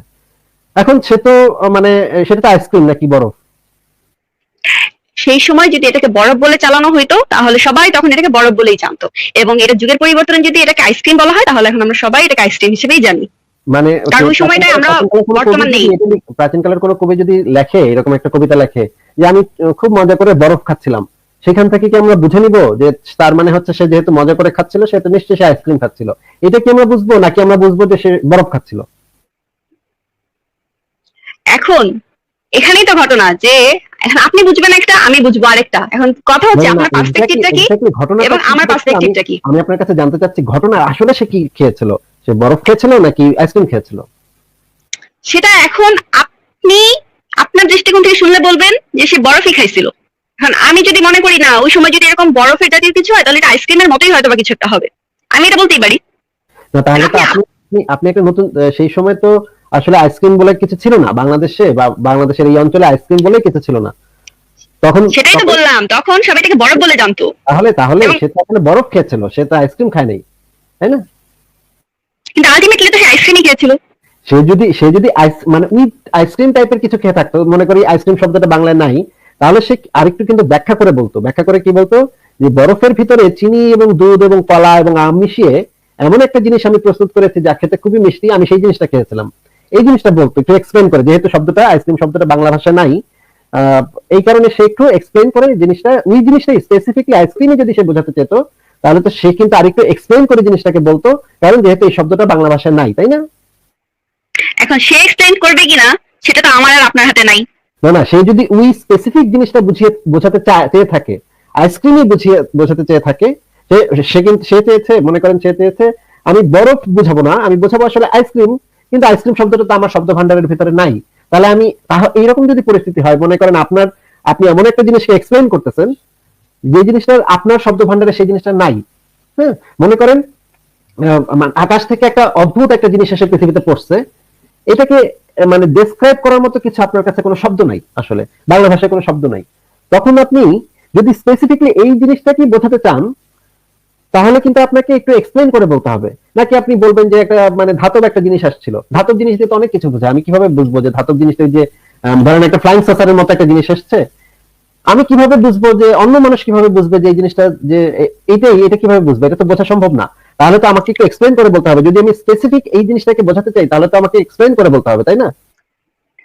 হ্যাঁ, এক্সপ্লেন করে বলতে হবে। আপনি বরফের জায়গায় গিয়েছেন। এখন দেখেন, আমি আপনাকে একটা সহজ কথা বলবো, কারণ এখন অনেক রাত হয়ে গেছে, আমি হয়তো আর বেশিক্ষণ থাকতে পারবো না। আমি আপনাকে জাস্ট, আপনি যেটা বলেছেন আমি বুঝতে পেরেছি যে এখানে সরাসরি হয়তো বলা যেত, কিন্তু বা একটু এক্সপ্লেন করে বলা যেত। এখন সেটা মহান আল্লাহ তাআলার ইচ্ছা। না, মানে না, আমি যেহেতু ধর্ম মানি, সেটা আমি বলবো যে এটা আল্লাহর শব্দ চয়ন, যদি এটা আমি বলবো। এক্সপ্লেন করে বলা না থাকে, এক্সপ্লেন করে যদি বলা না থাকে যে এখানে তুষারই বোঝানো হয়েছে, যদি এটা স্পষ্ট করে আল্লাহ তাআলা নিজে না বুঝায় থাকেন, আর এই ভিত্তিতে কেউ যদি দাবি করে যে তুষার বলে কোনো কিছু নাই, উল্টা আপনি যদি সেটাকে একটু ঠেলে ঠেলে ঠেলে ঠেলে বরফ বানিয়ে বলেন যে হ্যাঁ এখানে বরফই বলা, শুধুমাত্র শীতল শীতল বাতাসের কথা না, এখানে এক্স্যাক্টলি বরফের কথাই বলা, এবং এটার উপর ভিত্তি করে লোপার রহমান রং, তাহলে তো আপনার দাবির সাথে আপনার এই না। স্ট্যান্ডটা মিলছে না। আচ্ছা আচ্ছা, দাঁড়ান আমি আপনাকে শেষ করি। তাহলে দোষটা আমরা আল্লাহ তাআলাকেই দিতে পারি নাকি ফারাজ ভাই, আসিফ ভাই? না, আরেকটা কথা কেন? হচ্ছে আপু, আপনি কিন্তু আজকে একটা খুবই মারাত্মক কথা বলেছেন, সেটা কিন্তু ইসলামের বিরুদ্ধে চলে গেছে। আমি আপনাকে বুঝিয়ে বলতেছি। আপনি আজকে বলতেছেন যে আল্লাহর বক্তব্যের নির্দিষ্ট কোনো অর্থ হয় না, যার যেমন ইচ্ছা বুঝে নেয়, যার যেমন ইচ্ছা বোঝে। হ্যাঁ, আমি তো এটা বলি নাই। আপনারা হচ্ছে ভুল মিনিং করেছেন। আমি আপনার কথাটা বাজিয়ে শোনাবো ইউটিউব থেকে, আপনার কথাটা বাজিয়ে শোনাবো। আচ্ছা ঠিক আছে আপনার একটু থামেন। আমি একটু এক সেকেন্ড, আমি বের করছি, আপনি আসিফ ভাই বলতে থাকুন, আমি ততক্ষণ বের করি। এক সেকেন্ড। আজকে আপু আপনি আল্লাহর উপরে, আপনি যদি মুসলিম হয়ে থাকেন, আপনি আল্লাহর উপরে এমন একটা ভয়ঙ্কর অভিযোগ আরোপ করেছেন যে আল্লাহ পাকের কথার কোনো নির্দিষ্ট ঠিক ঠিকানা নাই, কোনো অর্থ হয় না, যার যেমন ইচ্ছা সে তেমন বুঝে নিতে পারে। মনে করেন আমার ক্ষেত্রে আমি বুঝলাম এটার মানে হচ্ছে বরফ, আপনি বুঝলেন এটার মানে শৈত্য প্রবাহ, ফারাজ ভাই বুঝলো এটার মানে হচ্ছে গিয়ে পানি, মাতব্বর ভাই আবার বুঝলো আগুন, হকিং ভাই আবার বুঝলো আরেক জিনিস। মানে আল্লাহ পাকের কথার কোনো নির্দিষ্ট মানে নাই। আপনি বলতে চাচ্ছেন যার যেমন ইচ্ছে, যেমন এমন একটা আউলা ঝাউলা কবি, মানে এ হচ্ছে যে মানে গ্রাম দেশে কিছু পাগলা কবি থাকে, কি বলে কথার কোনো আগা মাথা থাকে না। এখন সে বলে দেয় যে তোমাদের যার যেমন ইচ্ছা বুঝে নয় কবি। আমি একটা গান গাইছি, গান থেকে যার যেমন ইচ্ছা বুঝে নিবে। মানে আপনি বলতে চাচ্ছেন আপনার আল্লাহ পাক এরকম একটা পাগলা টাইপের কবি, সে কি বলতেছে তার কোনো নির্দিষ্ট অর্থই হয় না, যার যেমন যার ইচ্ছা যেমন, যে কেউ বলবে বরফ, কেউ বলবে আগুন, কেউ বলবে ঠান্ডা, কেউ বলবে গরম, কেউ বলবে কিছুই না। আসিফ মহিউদ্দিন ভাই, আপনি কি একটু থামবেন? কেউ যদি আবার ওইটাকে যদি আবার ওই শব্দটাকে যদি আবার কফি বানায় ফেলে, বা সেটাকে যদি আবার চাপাতি বানায় ফেলে, তাহলেও আপনি বলতেছেন যে এটা তো যার পার্সপেক্টিভে সে বুঝবে। তার মানে আপনি কিন্তু আল্লাহ পাকের উপর একটা ভয়ঙ্কর অভিযোগ দিয়ে ফেললেন আপু, এটা কিন্তু ঠিক হলো না। আচ্ছা, আপনি একটু দয়া করে থামলে ভালো হয়, কারণ আপনারা আমার কথার মিনিং যদি অন্য কিছু বুঝে থাকেন তাহলে তো আমাকে সেটা সলভ করার সুযোগ দিতে হবে। আপনারা তো বলেই যাচ্ছেন, ঠিক আছে? আমি বলেছি, আপনার কথাটা একটু আমরা আবার একটু রিভাইন্ড করে শুনি। হ্যাঁ মাতু ভাই, তাহলে ওনার কথাটা কি আমাদেরকে আবার একটু শোনাবেন, উনি এই কথাটা বলেছেন কিনা? হ্যাঁ শোনাই।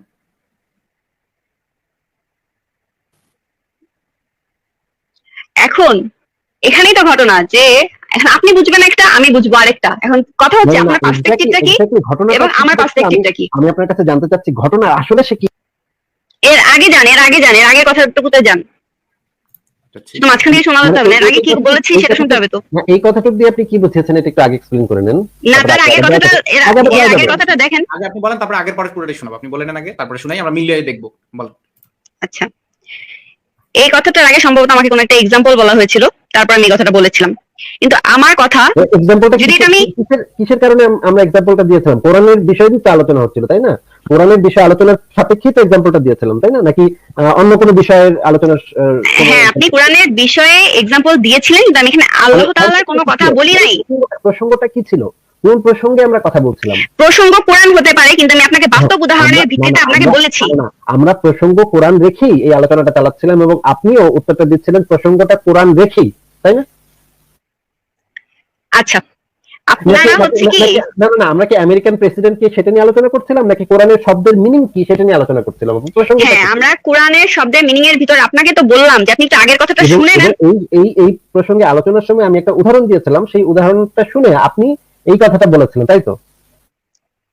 ভাই আমি একটু আগের পরের পুরোটা শোনাই, যাতে আমরা একটু শিওর হই যে উনি কোরআনের উদাহরণ নিয়ে এই শব্দ, এই যে কথাটা উনি বললেন যে এক এক শব্দের এক এক অর্থ হয়, আপনি একটা বুঝবেন আমি একটা বুঝবো, এইটা যে উনি কোরআন সম্পর্কেও বলছেন কিনা আমি সেটা একটু শুনাই দিই আসিফ ভাই, তাহলে আগে পরে সহ।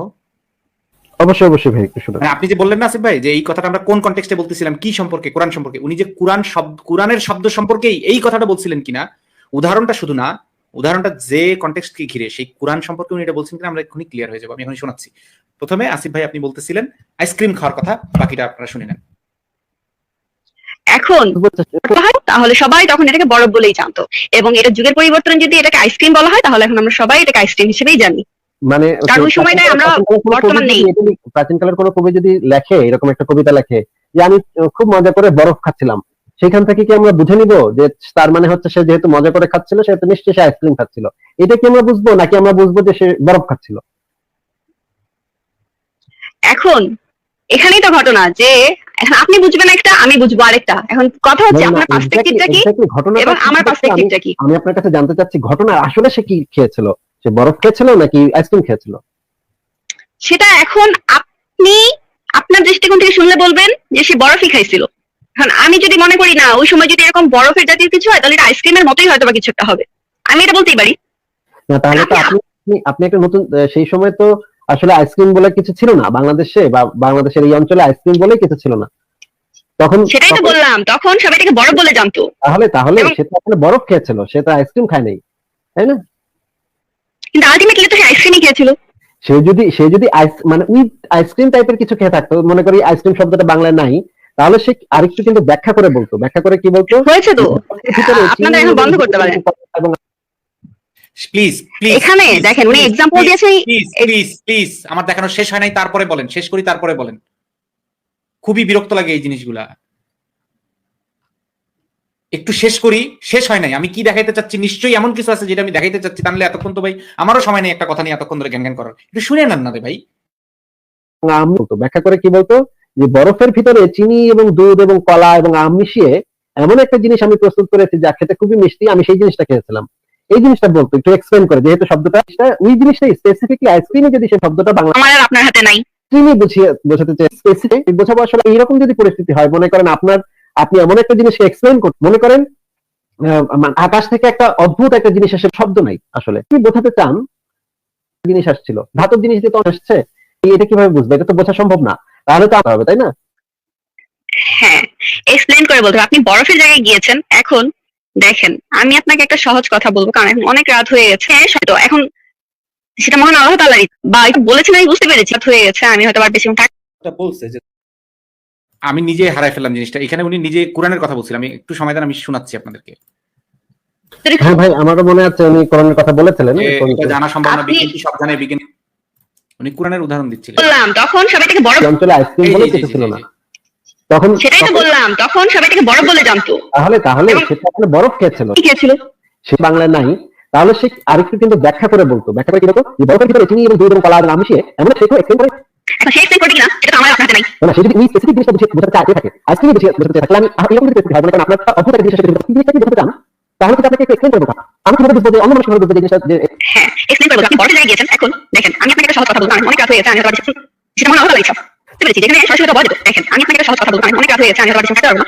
আপনি যেটা বলছেন বুঝতে পেরেছি, যেখানে সরাসরি বলা যেত, কিন্তু বাইরে এক্সপ্লেন করে বলা যেত। এখন সেটা মহান আল্লাহ তাআলার ইচ্ছা। মানে আমি যেহেতু ধর্ম মানি, সেটা আমি বলবো যে এটা আল্লাহর শব্দ চয়ন, যদি এটা আমি বলবো। দেখে উনি কোরআন শব্দটা বলছে আগে পিছিয়ে। আচ্ছা আপনারা কথা বলেন, আমি এটা আবার শুনি। ওনার কথাটা ছিল মাতবর ভাই এরকম যে আল্লাহ পাক এমন ভাবে কোরআনটাকে লিখেছেন, বোঝা যায় যে কোরআনের কথাই বলতেছে। উনি শব্দটা আমি কিসের কথা বলছি আপনারা কেন ধরে? উনি লাইনটা এটা বলছিলেন যে আমি কোরআনের শব্দের কথা তো ওইটাই তো বললাম, এই যে আগে যে বলছে না যে এই যে আপনি একটা বুঝবেন আমি একটা বুঝবো, এইটা বলার ঠিক 1 থেকে 1.5 মিনিট পরে উনি বলছেন যে আমি কোরআনের কথাটা ওইটাই তো বললাম, সেটা আমাকে আপনারা কথা বলতে থাকেন, আমি 2 মিনিট বাদ ভাই, আমি একটা ছোট প্রশ্ন করতে যাচ্ছিলাম, জাস্ট ছোট একটা আমি প্রশ্ন। কোরআনের কথা বলিনি, আমি কোরআনের শব্দটা উচ্চারণ করিনি, সরি। এলমাপু, এলমাপু, আপনার কি আমি জোর করে কোরআন বলাবেন আমাকে দিয়ে? না, না, একটু একটু আমার একটা কথা, একটু ছোট কথা শুনেন। কোরআনে আল্লাহ তাআলা এই আয়াতটাতে কি শৈত্যপ্রবাহের কথা বলেছেন নাকি তুষারের কথা বলেছেন? এক্স্যাক্টলি কোন কথাটা বলেছেন? এখানে শৈত্য প্রবাহ, তুষারপাত, আপনি আগুনের মতো, আপনি সবগুলো শব্দই ব্যবহার করতে পারবেন, মানে আল্লাহ কিন্তু নির্দিষ্ট কোনো কিছু বলে নাই। ভাই, আল্লাহ নির্দিষ্ট করে দিয়েছেন, আল্লাহ তাআলা নির্দিষ্ট করে। নির্দিষ্ট কোনটা? আপু, মানে যখন আপনি তো মাত্র ধরেন স্বীকার একটা করলেন। আপনারা আমাকে বাধ্য করছেন, আপনাদের প্রশ্নগুলো খুবই উদ্ভট, আপনারা বাধ্য করছেন আমাকে এভাবে উত্তর দিতে। আপনারা আমাকে এক্সপ্লেইন করতে দেন, আপনারা চুপ থাকেন, আমি বলি। আপনারা কেন প্রশ্ন করছেন? একটু কথাটা শুনে নেন, আপনি যে বলবেন কথা তো রেলেভেন্ট হইতে হবে। হ্যাঁ, আমি রেলেভেন্ট করেই বলছি, আপনারা আমাকে প্রশ্ন করবেন না, কারণ আপনার প্রশ্নগুলোই বিভ্রান্তিমূলক। আমি তো বলছি, আমাকে বলতে দেন। আপনারা তো এখন জোর করে আমার কথা বলতে কোরআনকে ঢুকিয়ে দিচ্ছেন। প্রশ্নটা করছি এই জন্য যেন উত্তরটা, প্রশ্নটা করছি এই জন্য যেন আপনার উত্তরটা স্পেসিফিক হয়, আমাদের আলোচনাটা বুঝতে সুবিধা হয়। আপনাকে এম্বারেস করার জন্য, আপনাকে ছোট করার জন্য কোনো কোশ্চেন এখানে করা হচ্ছে না। আপনাদের সাথে তো আমার কোনো পার্সোনাল সমস্যা নেই, বা আপনাকে তো আমরা পার্সোনালি কেউ চিনিও না। আমরা যে জিনিসটা জানতে যাচ্ছি, কোরআনে তো আল্লাহ তাআলা একটা স্পেসিফিক জিনিস বুঝাইছেন। আল্লাহ তো একটা আয়াত দিয়ে 14টা জিনিস বুঝান নাই। আল্লাহ একটা আয়াত দিয়ে একটা পারফেক্ট একটা জিনিস বুঝাইছে।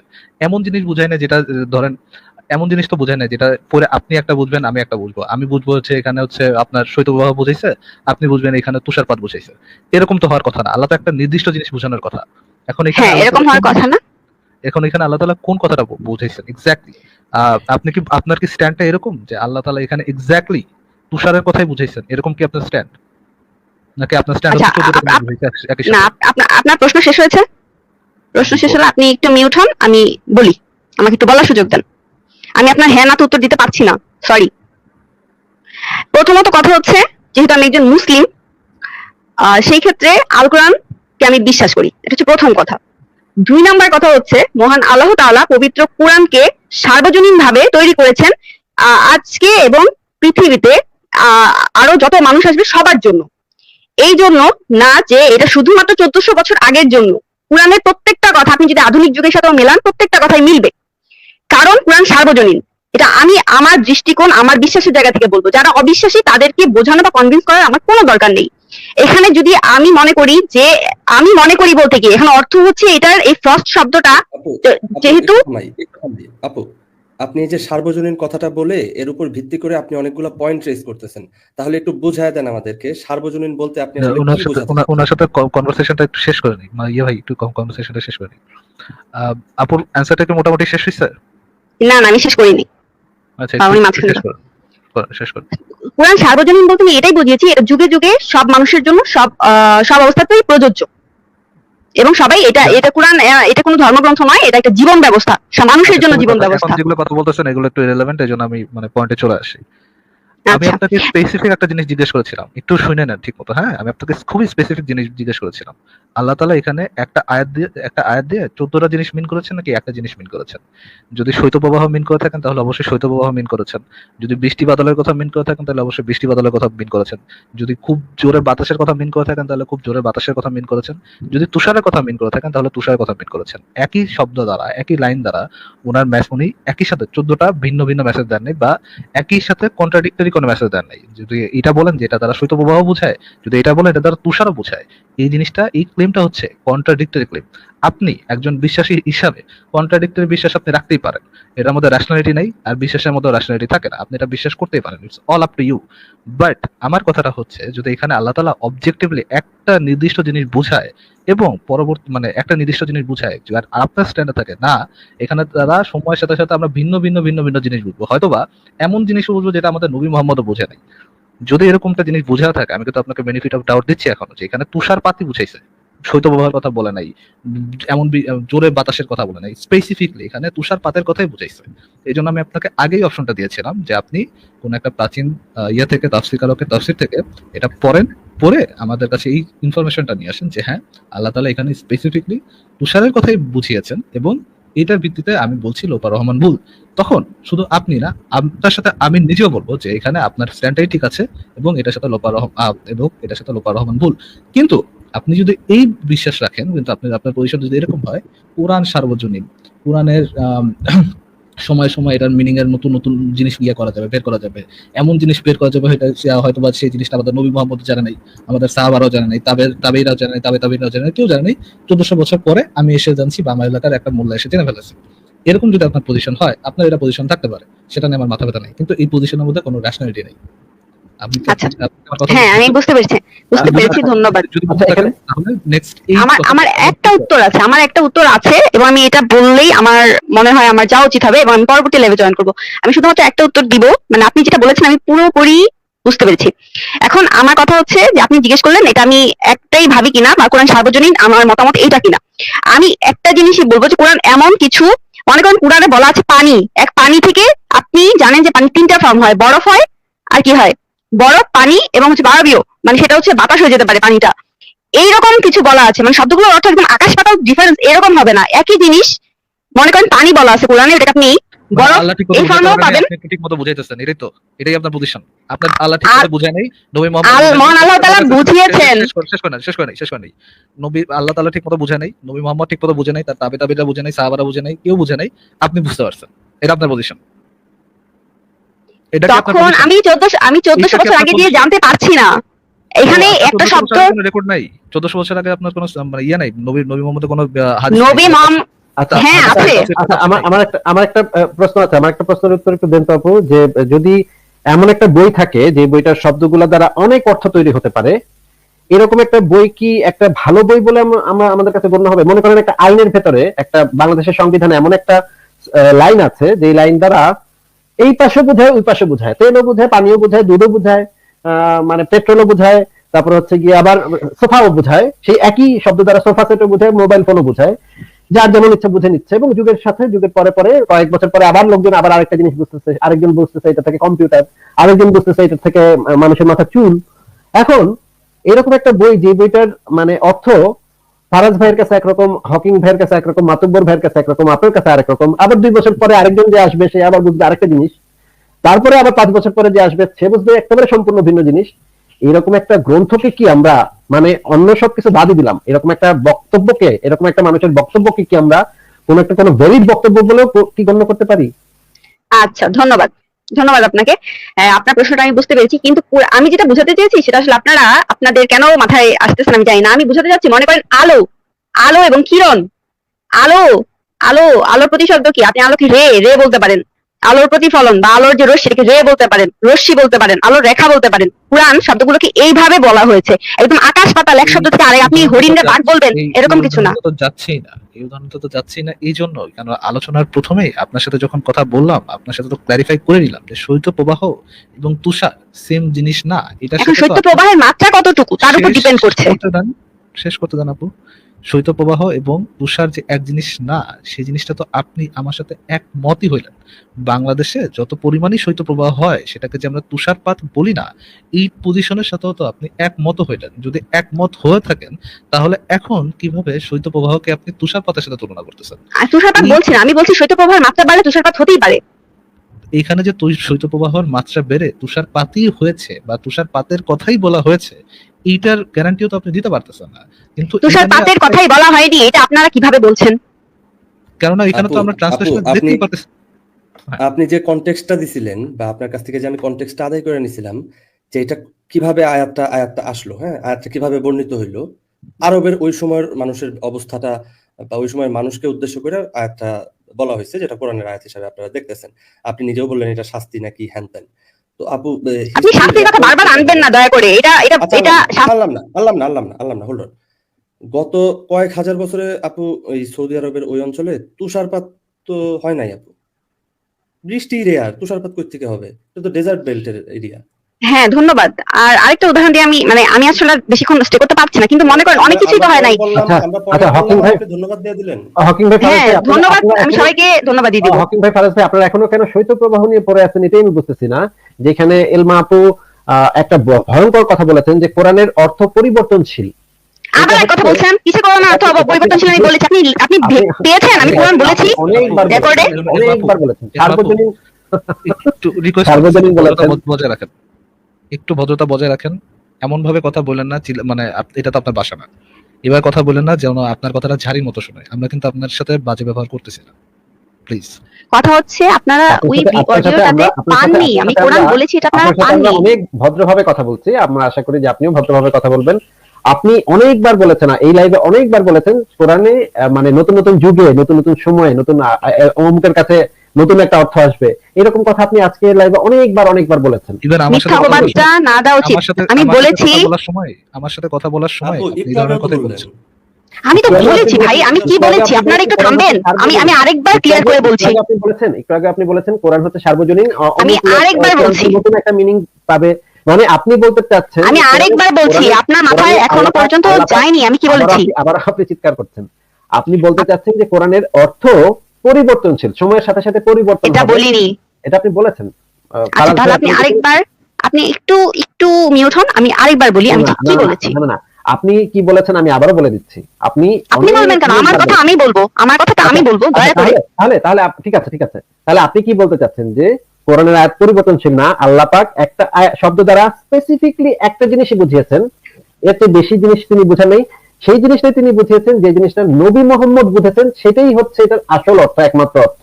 এছাড়া বাদ বাকি যারাই হোক না কেন, কেউ যদি আলোর অর্থ সরিষার তেল করে, সেটা গ্রহণযোগ্য হবে না। কারণ নবী মোহাম্মদের সাথে আল্লাহ পাকের যে সম্পর্কটা ছিল, সরাসরি জিবরাইলের মাধ্যমে মেসেজ আদান প্রদান হতো। সেই কারণে নবী মোহাম্মদ ক্লারিফাই করে, নবী মোহাম্মদ এর জন্য অ্যাসাইনি ছিলেন ভাই, নবী মোহাম্মদকে অ্যাসাইনি তো করা হয়েছিল। নবী মোহাম্মদের কাছে 23 বছর ধরে কোরআন নাযিলের উদ্দেশ্যই হচ্ছে, ইসলামের আকীদা হচ্ছে এটা, যে নবী মোহাম্মদ কোরআনটাকে ভালোভাবে বুঝে সেটা তার সাহাবীদেরকে বলবেন। কিন্তু আপনি বলছেন যে এখন আপনার যেটা দেখাতে হবে যে নবী মোহাম্মদ এই শব্দ দ্বারা এটা বুঝিয়েছে, সেইটা হলে আপনার কথা রাইট, আপনার কথার কোনো আপত্তি নেই। কিন্তু আপনি সেটা না করে আপনি আজকে বারবার বলছেন যে কোরআন হচ্ছে সার্বজনীন। আসিফ ভাই, যদি নবী মোহাম্মদ এটা বলে থাকে, নবী মোহাম্মদ এটা যদি বলে না থাকে যে এই আয়াত দ্বারা সে তুষার বুঝিয়েছে, যদি এটা বলে না থাকে, এরকম কোনো এভিডেন্স না থাকে, যদি এরকম এভিডেন্স থাকে বা প্রাচীন তাফসীর থেকে আমরা শুধুমাত্র শৈত্যপ্রবাহ টাইপের জিনিসই পেয়ে থাকি, তাহলে এটার অর্থ যদিও আমি বলতেছি না যে এটার অর্থ তুষারপাতে, এটা অর্থ যদিও তুষারপাত হয়, তাহলে এই অর্থটা ধরে নেওয়া তো মানে আল্লাহর বাণীকে পরিবর্তন করার মতো অবস্থা হয়ে যাবে। হ্যাঁ আসিফ ভাই, কিন্তু ফারাজ ভাই, আমরা কিভাবে বুঝবো যে এই যে এল মাহফুজ এই অর্থটা করছেন, আল্লাহ পাক যে এই জিনিসটাই বুঝিয়েছে কিনা সেটা বোঝার একমাত্র উপায় তো আল্লাহ পাককে জিজ্ঞাসা করা। এখন আল্লাহ পাককে জিজ্ঞাসা করার একমাত্র পদ্ধতি ছিল নবী মোহাম্মদকে গিয়ে ধরা, যে ভাই আপনার আল্লাহ একটু জিজ্ঞেস করেন তো ভাই, আল্লাহ পাকের দ্বারা আসলে মানে শৈত্যপ্রবাহ বুঝাইছে নাকি মানে তুষার বুঝাইছে। কিন্তু সে তো মারা গেছে। এখন এল মাহফুজ যদি তার কথার সত্যতা প্রমাণ করতে হয়, তাহলে একমাত্র উপায় আছে নবী মোহাম্মদের হাদিস যেগুলো আছে সেইখান থেকে খুঁজে বের করা, যে এইটা দ্বারা আল্লাহ পাক আসলে এটাই বুঝাইছে, মানে একদম স্পেসিফিকলি তুষারই বুঝাইছে, আর কিছু বোঝায় নাই। কিন্তু উনি যদি এটা বলেন যে সেই সময়ের আমলে শৈত্যপ্রবাহ বুঝাইছিল, আজকে সেটার অর্থ হয়ে গেছে তুষার, এটা যদি উনি বলেন, তাহলে তো উনি দাবি করছেন যে আল্লাহ পাকের আয়াতের অর্থ পরিবর্তনশীল, মানে আল্লাহ পাকের নির্দিষ্ট কোনো কথার কোনো মানে নাই, যে আর যেমন ইচ্ছা সে তেমন বুঝে নিবে। আমি আগেও বলেছি যে মহান আল্লাহ তাআলা শব্দগুলোকে এইভাবে পরিবর্তন করেননি, বা শব্দগুলোর অর্থ এরকম ভাবে পরিবর্তনশীল না। আপনাকে আমি আগেও বলেছি যে এক আলোর রেখা বা আলোর যে রশ্মি, এটাকে আমরা রে বলি, এটাকে আমরা আলোর রশ্মিও বলতে পারি, আলোর রেখাও বলতে পারি। এরকম পরিবর্তন, এরকম শব্দ পরিবর্তনের কথা বলেছি আমি। গরু থেকে মহিষ হয়ে যাবে, ছাগল থেকে গরু হয়ে যাবে, এরকম বলিনি। এখনো বুঝতে পারিনি। মনে করেন বাংলাদেশের সংবিধানে লেখা আছে সিডরুন নিষিদ্ধ, তোমাদের জন্য সিডরুন নিষিদ্ধ। এখন সিডরুন শব্দের মানে একজন করলো হচ্ছে শৈত্যপ্রবাহ, একজন করলো বরফ, একজন করলো তুষার, একজন করলো এইটা সেটা, একজন করলো আগুন। এখন মানে আমি কিভাবে বুঝবো? আমি তো তখন কি সংবিধান লেখককে গিয়ে ধরবো, ভাই আপনি তো এই শব্দটার মানেটা দিয়ে আসলে কি বুঝাইছেন, সেটা তো আমাকে তো বুঝাইতে হবে যে এই জিনিসটা আসলে কি। উনি যে জিনিসটা বুঝাইছেন, তুমি অন্যের ঘরে আগুন দিও না, ধরে নিচ্ছি আমরা তর্কের খাতিরে, উনি বুঝাইছেন যে অন্যের ঘরে আগুন দিও না, এটা বুঝাইছে সংবিধানে, আইনের বইতে। কিন্তু এটার দ্বারা তো আমরা যদি এইরকম একটা কনফিউশনের ভিতরে থাকি যে এই শব্দ দ্বারা আসলে কি বুঝাইছে, আসলে কি লেখক কি বুঝাইতে চাইছে আর মানুষে কি বুঝছে, এটা ব্যাখ্যাকারকরা কি বুঝছে, এটার ভিতরে যদি একটা কনফিউশন থাকে, তাহলে তো সেই সংবিধান লেখককে গিয়ে ধরতে হবে। সে এমন একটা শব্দ ব্যবহার করছে যে শব্দটার আসলে নির্দিষ্ট কোনো অর্থ নাই, যার যেমন ইচ্ছা বুঝতেছে। এটা তো একটা ভেজালের ভিতরে আমরা পড়ে যাবো ভাই। আপনি আবারও আপনার কথাতেই গেছেন। মনে করেন শৈত্যপ্রবাহ কিংবা ঠান্ডা বা বরফই বললাম আপু তিনটা তিন জিনিস তো বললাম। আপনার ওই আসিফ মহিউদ্দিন ভাই যেটা বলছেন, আমি তো সেটার ভিতরে মানে বুঝাইছে কোনটা? আমাদের তো হাদিস নিতে হবে, কিন্তু আপনারা তো আমাকে সেই সুযোগটা দেন না। আমি তো বলেছিলাম যে আমি আরেকটা লাইভে এসে বলবো। আমি আজকের কথাটা তো এখানে শেষ করতে চেয়েছিলাম, আপনারা তো আমাকে হাদিস আনার আগেই আপনি কনক্লুশন উজ্জ্ব করে কথাটা ঝুলায় রাখেন, কিন্তু আপনি তো কনক্লুশন ড্র করে দিচ্ছেন। না না, কিন্তু আপনি যেটা করছেন আপু, মানে আপনি অবশ্যই হাদিস নিয়ে আসবেন, নিশ্চয়ই আমাদেরকে দেখাবেন, অবশ্যই সেটার জন্য আমরা অপেক্ষা করব। কিন্তু মনে করেন যে আপনি আমি নিশ্চিত যে আপনি হাদিস আনতে পারবেন না, এই কারণ আমি বহু হাদিস পড়েছি, এরকম আপনি হাদিস আনতে পারবেন না। তারপর আপনাকে একটা দিচ্ছি, সুযোগ দিচ্ছি, আপনি নিয়ে এসেন, অসুবিধা নেই। আপনার সুযোগের অপেক্ষা আমি করছি না।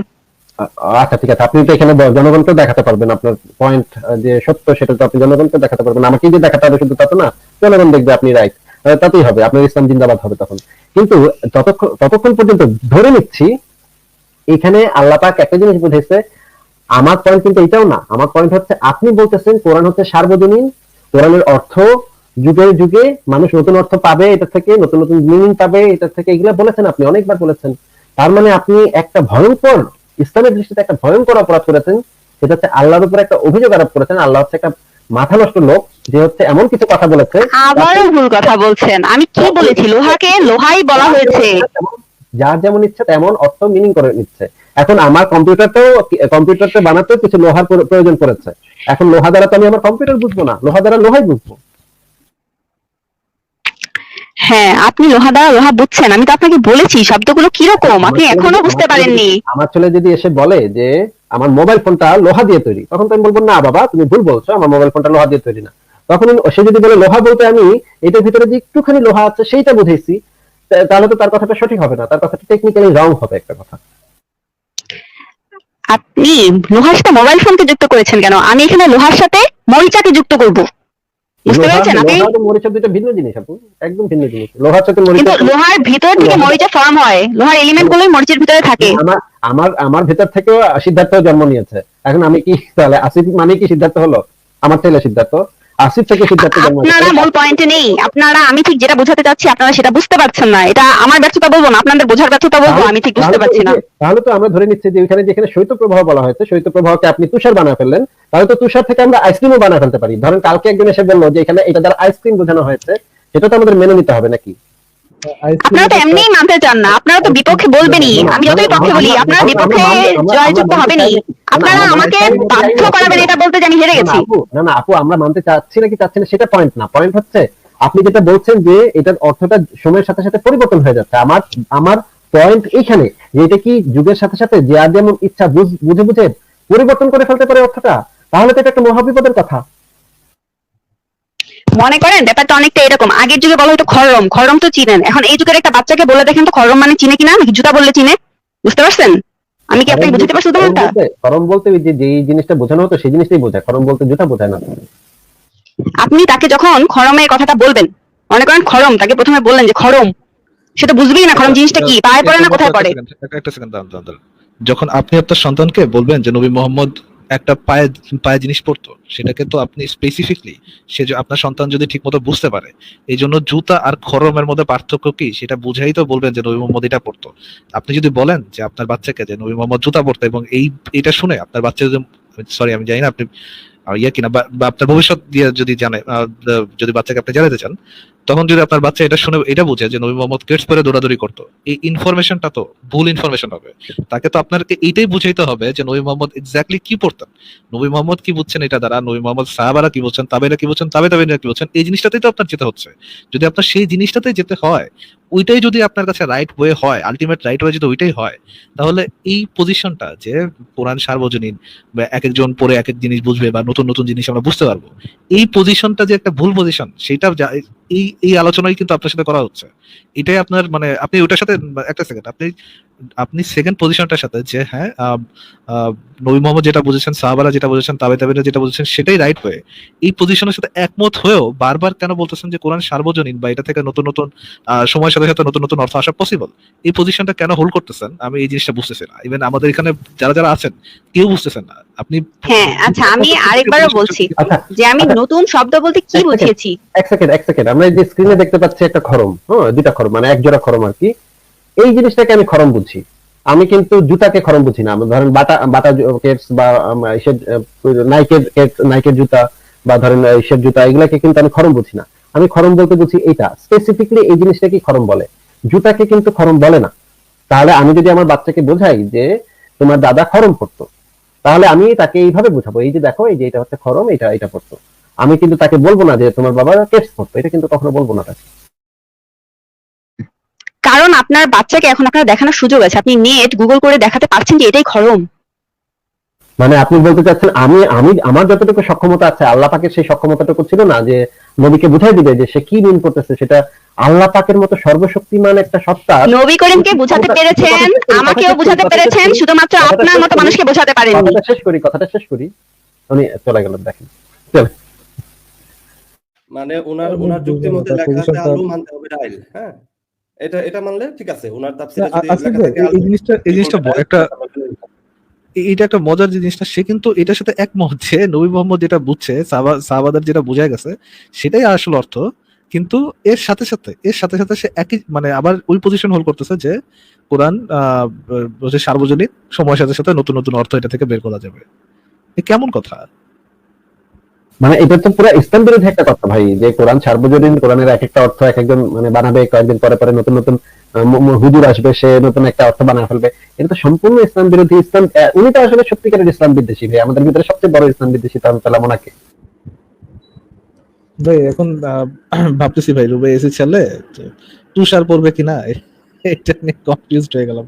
এনিহাউ সে আসুক, মানে আগামীকালকে আসলে যদি রেফারেন্স নিয়ে আসে তাহলে খুবই খুশি হব যে হ্যাঁ আমাদের দাদ ভাই এটা তো খুব খুব মেজর কোনো কিছু না। যদি এখানে তুষার বলেও থাকে তাতে কি এমন আব্দুল্লাহ আসেছে, যদি বলে থাকে তাহলে ভালো যে হ্যাঁ নবী মোহাম্মদের মক্কার বাইরেও যে তুষার পরে এটা সম্পর্কে আইডিয়া ছিল, এটা খুবই ভালো কথা। কিন্তু এটা তো কোনো এমন কোনো পজিশন না এটা দ্বারা আল্লাহর কোনো প্রমাণ পাওয়া যায় বা ঈশ্বর নবী মোহাম্মদ সত্য নবী ছিল এরকম কোনো প্রমাণ পাওয়া যায়, বা অতি প্রাকৃতিক কোনো কিছু এক্সিস্ট করে এটার কোনো প্রমাণ পাওয়া যায়, এগুলো তো পাওয়া যায় না। তো এটা খুব বড় কোনো কিছু না, আপনি নিয়ে আসেন আপু। আমরা যদি ফারাজ ভাই, হয়ে থাকে তাহলে এটা আপনি নিতে তো কোনো একটু সমস্যা নেই। বাড়ায়া চিন্তা করতেছেন। আপনি তো একটু বাড়ায়া চিন্তা করতেছেন। তার প্রথম দাবিটা কি ছিল? একদম প্রথমে যখন আসছে বলছে যে আপনাদের মধ্যে কোন একজন নাস্তিক যেন করছে, এই তুষার শব্দটা আছে কিনা কোরআনে সেইটা চ্যালেঞ্জ করছে। সে আমাদের মুমিন বোনটি হচ্ছে সেই তুষার শব্দটা খুঁজে বের করতে আসছে। মানে তুষার হইলে কি হবে, তার আফটারম্যাথ কি হবে, বা পরিস্থিতিটা কি হবে, সেটা সে কিন্তু এত কিছু চিন্তা করে নাই। আইসা এখন আমাদের খোঁচা দেওয়াতে তার এগুলা বের হচ্ছে মুখ দিয়ে। বাট তার প্রাইমারি ইনিশিয়েটিভটা ছিল যে কোরআন থেকে তুষার শব্দ বের করে দিব যেমন এই। আচ্ছা, উনি কি পরে কি মানে ফিনিশিং কি হলো? আমি যখন ঢুকি তখন দেখিনি নাই, কখন চলে গেছে বা কি ফিনিশিং কি বললো ইনি? আপনি আসছেন এই বয়ে চলে গেছে ভাই। আপনি যুক্ত হওয়ার 2 সেকেন্ড আগে সেটা মানে মানে মজা উনি করে লিভ দিয়েছে বলতেছে, আমিও ঢুকছি এরকম? উনিও লিভ নিয়েছেন হ্যাঁ আপনিও নিয়েছেন। আচ্ছা আচ্ছা, মানে শেষে কি এই যে রফিকুল ভাই যে বললো মঙ্গলবারে রফিকুল ভাই আসতে বললো, উনি কি আসতে চাইছেন?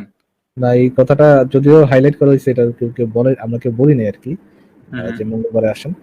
বাট আপনি যদি এখন শুনে থাকেন আপনি আগামী মঙ্গলবার আসতে পারেন। এখানে আমাদের সাথে একজন ভাই থাকবেন, উনি আরবি ভাষায় পারদর্শী এবং তার যিনি পার্টনার আছেন উনি হচ্ছেন অ্যারাবিয়ান, বা মানে জন্মগতভাবে অ্যারাবিয়ান। তো তার সাথে আপনি আলোচনা করে ওই শব্দটার আসল অর্থটা কি সেটা জেনে নিতে পারবেন।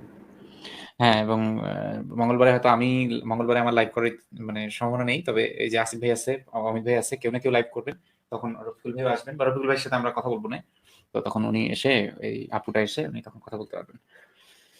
এই হচ্ছে অবস্থা। আমি লাইভটা শেষ করে দিতে চাচ্ছিলাম, আপনারা যদি একটু সবাই আলোচনা করেন। ফারাজ ভাই, আপনাকে যে ছবিটা তখন দেখাতে চাইছিলাম ওই ছবিটা পেয়ে গেছি, ওই ছবিটা একদিন পাঠিয়ে দিয়েছেন, এই ছবিটার কথা বলতে চাইছিলাম।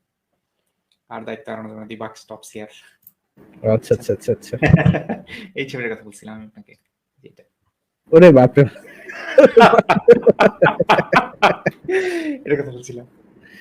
আচ্ছা, তো খুবই খুবই অসাধারণ অবস্থা।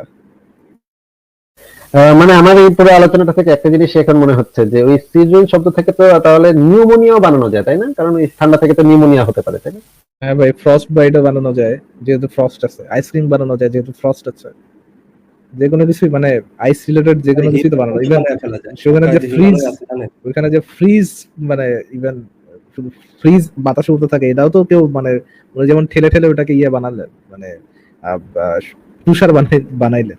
কেউ তো চাইলে আরো ঠেলতে ঠেলতে ওটাকে বলতে পারে যে নবীর আমলে ফ্রিজ আকাশে উঠতো। যে রেফ্রিজারেটরের কথা বলতেছি, এই যে দেখেন কোরআনে রেফ্রিজারেটরের কথা বলা আছে।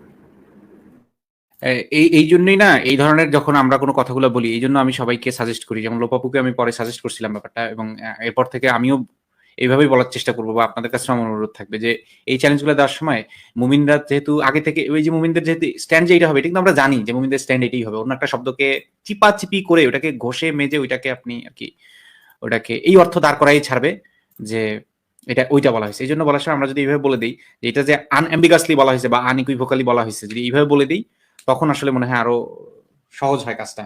যে কোথাও আনএম্বিগুয়াস বললে হয়তো অনেকে বুঝবে না, কিন্তু আনইকুইভ্যালেন্ট লিখে যদি বললেন না ওইটা বললে বুঝবে। সেটাই, তাহলে তাহলে আনইকুইভোকালি যদি কেউ এরকম দেখাইতে পারে যে এরকম ক্লিয়ারলি বলা হয়েছে এখানে, তাহলে আমরা আর কি সেটা দেখতে ইচ্ছুক, সত্যি দেখতে ইচ্ছুক।